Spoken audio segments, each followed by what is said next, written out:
Hello friends, मैं आस्था। Crochet की शुरुआत के लिए ज़रूरी हैं दो चीज़ें, एक तो ये हुक्स और दूसरा यार्न्स। यार्न मैं आज उलन यार्न की बात करूँगी। उलन यार्न में बहुत वैरायटी आती है, वैसे ही क्रोशिया के हुक्स के में भी बहुत वैरायटी आती है। उलन क्रोशिया के हुक्स में बहुत साइज़ेज़ आते हैं क्योंकि ऊन बहुत साइज़ के होते हैं। जैसे देखिए, ये है 4.5 mm का हुक जो बहुत मोटा होता है।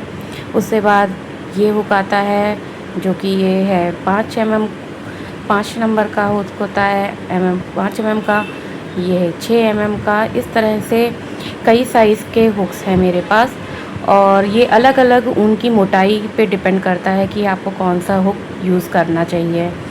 तो ये सबसे पतला हुक है जो मेरे 3 प्लाई ऊल पे मैं यूज़ करती हूँ और जिससे ज़्यादातर मैं ड्रेसेस बनाती हूँ। और ये है थोड़ा और पतला। ये वैसे जो धागे की क्रोशिया होती है उसका सबसे मोटा वाला है, क्योंकि सूती धागे की क्रोशिया, महीन धागे की क्रोशिया अलग होती है और ऊल की अलग होते हैं। ऊल्स में कई वैरायटी आती है, 2 प्लाई, 3 प्लाई, 4 प्लाई। इसी तरीके से इसमें फ़र्क नहीं पड़ता है, लेकिन प्लाई का मतलब होता है कि कितने स्ट्रिंग से यार्न तैयार हुआ है। जैसे ये 3 प्लाई का ऊल है, इसमें 3 स्ट्रिंग्स हैं। ये 4 प्लाई का ऊल है, इसमें 4 स्ट्रिंग्स हैं।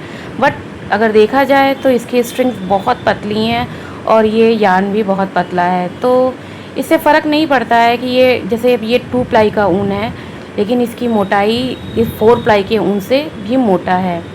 और ये है सूती धागा जिसमें बहुत स्ट्रिंग्स हैं, लिपटी हुई हैं, लेकिन ये सूती है तो ये सबसे पतला है। तो प्लाई से फ़र्क नहीं पड़ता है, ऊल की मोटाई से फ़र्क पड़ता है। जितना मोटा ऊल होता है, ऊन होता है, उतनी ही मोटी हमको हुक्स चाहिए होते हैं। इसलिए जैसे ये पतला है तो इसके लिए पतला हुक चाहिए होता है। एक धागा इस तरह के भी आते हैं, ऊन आते हैं जो मोटे होते हैं बहुत, तो उनको उस तरह के हुक से यूज़ किया जाता है। अब ये सबसे पतला है तो इसके लिए ये रेड वाला यार्न सबसे परफेक्ट है। हम जांच कैसे करते हैं, ये देखिए, हुक में जब हम धागा फंसाते हैं तो हुक में पूरी अच्छे से उसकी ग्रिप आनी चाहिए, तभी वो सबसे सही हुक होता है किसी भी यार्न के लिए। तो हमको उसी तरीके से मेजर करना चाहिए, क्योंकि अब जैसे ये 2.5 mm का है मेरा हुक, इसमें ये मोटा धागा लगेगा। वो पतला था तो उसमें पतला हुक लगाया, अब इसमें ये धागा फंस जा रहा है तो इट मीन्स ये इसके लिए ठीक है।